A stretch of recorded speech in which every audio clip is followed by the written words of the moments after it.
Hello, writers! Today's lesson of the week, the first lesson of the week for this week is a body paragraph refresher. So as you are turning your outline into a paper, and it really is important to remember the basics of building a really good body paragraph. So we talked about some of this earlier in the semester, and this is just a new vocabulary, a new way of thinking about it, which is claim, evidence, reasoning. You may see this referred to as a CER paragraph structure. So claim, evidence, reasoning, right? A really important idea behind this is that when you're pulling in evidence in a research paper, the evidence does not speak for itself.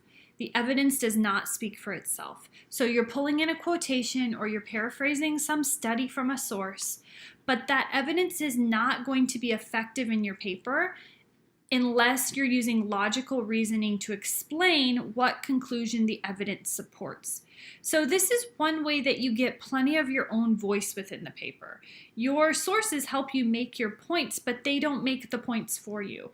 Claim, evidence, reasoning progression through your paragraphs looks something like this. So remember, each paragraph will start with a claim. A topic sentence in an argument paper or research paper should be a claim. It's an assertion that you're making.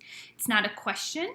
Usually, almost always, it's not a source, right? It is a claim or an assertion that you are making.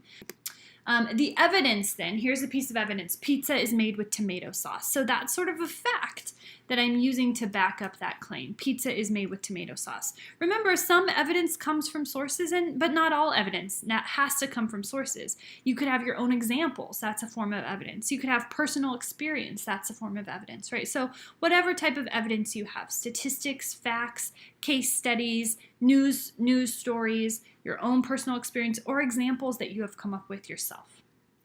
But pizza is made with tomato sauce in and of itself does not support the claim that pizza is a healthy alternative, because the fact that pizza is made from tomato sauce doesn't speak for itself.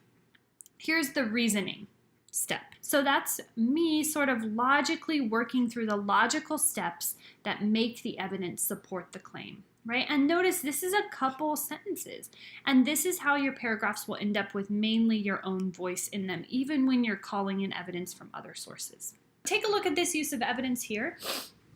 My claim is in yellow. Today we are too self-centered.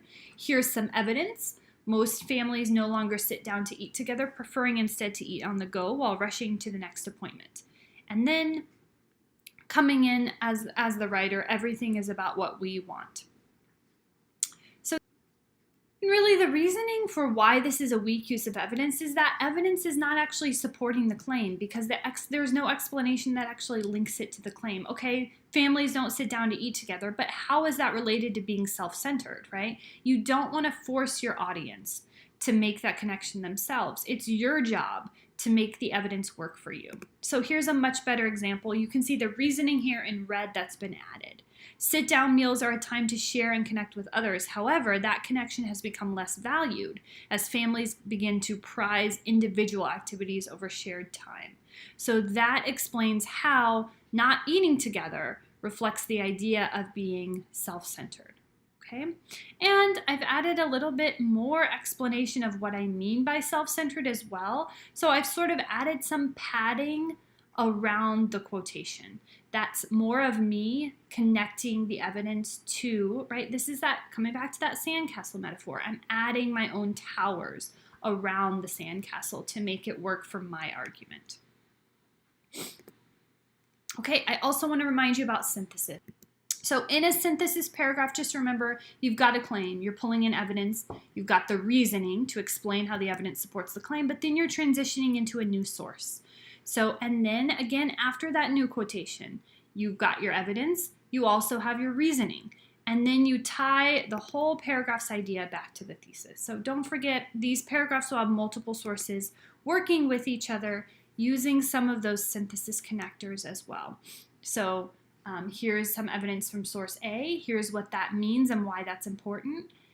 I'm going to link it to this other source as well. Here's some additional evidence to support that. Here's a different type of evidence. Here's some evidence that complicates the issue a little bit more.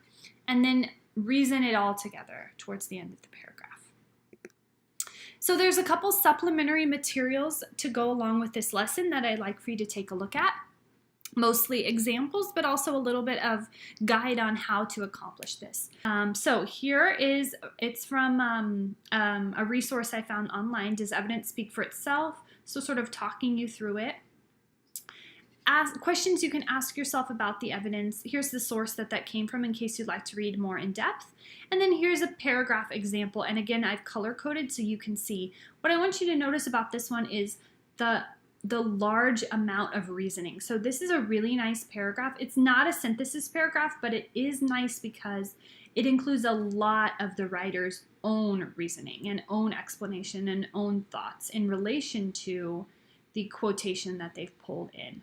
So this is a paragraph that's highly the writer's own voice and the writer's own writing, and that's what we want. The second one is an example from a student paper from a previous semester.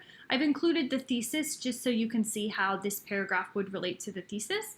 And again, it's color-coded with reasoning in red. This is a synthesis paragraph, so it's got a couple different examples pulled in, including one of the student's own examples that doesn't come from a source. And then you'll see how after each source piece, there is the reasoning in red. So in between, right, we were padding the source material on both sides with plenty of the writer's own reasoning. So you can read through that to provide another example, this time written by a Comp 2 student here at UCM in a previous semester. Okay, so just to quickly remind you, the evidence never speaks for itself.